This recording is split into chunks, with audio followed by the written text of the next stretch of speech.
জয় সিয়ারাম। রাম দরবারে প্রভুর শতকোটি প্রণাম, অনন্ত কোটি প্রণাম। হনুমান ভক্ত চিরকাল রাম প্রভুর চরণে নমনীয় প্রণাম জানিয়ে বিরাজ করেন। আমারও অনেক ভালোবাসা প্রণাম আমার পুত্রের উদ্দেশ্যে।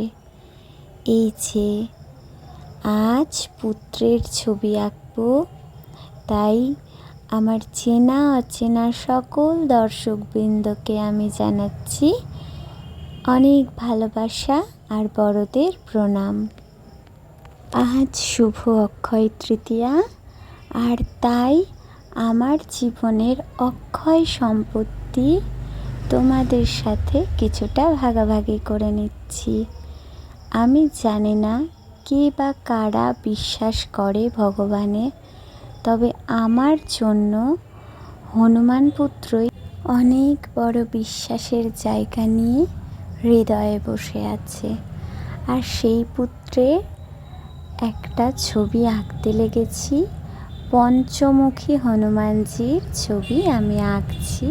তোমরা তো নিশ্চয়ই জানো, মহাদেব শিবের অষ্টম অবতার হলো এই শ্রীরাম ভক্ত হনুমান। এই হনুমানের বিভিন্ন রূপ আছে। তো এর আগে আমি বিভিন্ন শর্টসের মাধ্যমে আমার এই ছবিটার স্কেচ তোমাদেরকে দেখিয়েছি, আর সামান্য বাকি অংশটাকে ফাইনাল টাচ আপ দেওয়াটুকু তোমাদের এই ফুল ভিডিওতে তুলে ধরলাম।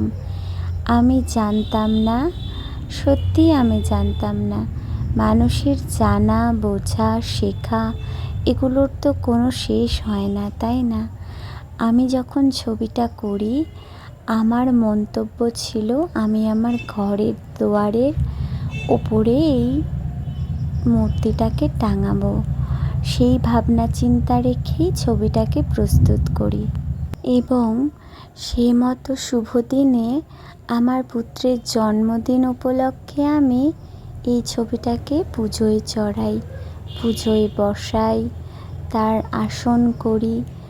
কিন্তু জানি না, ইদানিং সবার কাছে শুনছি, সবাই যেন বলছে পঞ্চমুখী হনুমানজির ছবি ঘরে রাখতে নেই।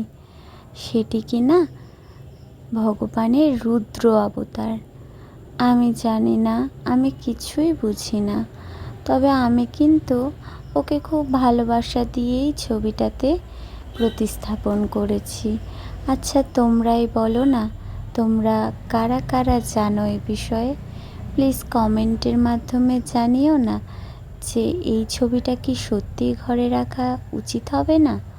তোমরা জেনে থাকলে অবশ্যই আমাকে জানিও। আজ আমি একটা অন্যরকম কালার দিয়ে ছবি করব। এটা হলো ফুজি কালার।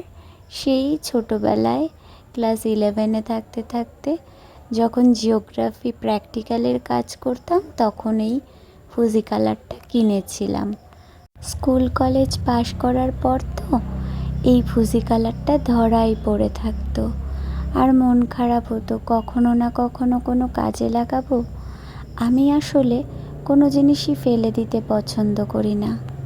সত্যি আমার কোনো জিনিস ওয়েস্ট করতে না একদম মন করে না, জানি না কেন, হয়তো বা কিছু কম আছে তাই। আর তবে আমার মনে হয় আমার যদি অনেকও থাকতো, তাও হয়তো বা আমি ওয়েস্ট করতাম না। কোনো না কোনো কাজে সমস্ত জিনিসকেই ঠিক না ঠিক লাগিয়ে দিতাম।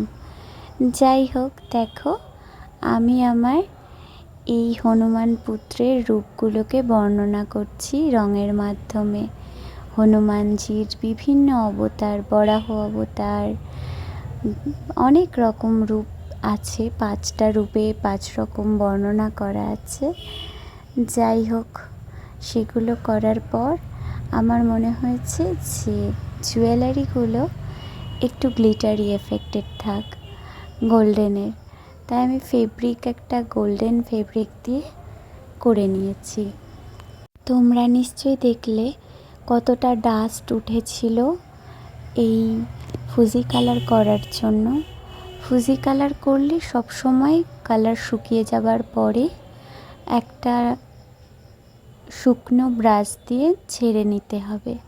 সেই মতোই করে নিয়েছিলাম ওর একটা খুব স্মুথ সুন্দর জেল পেন।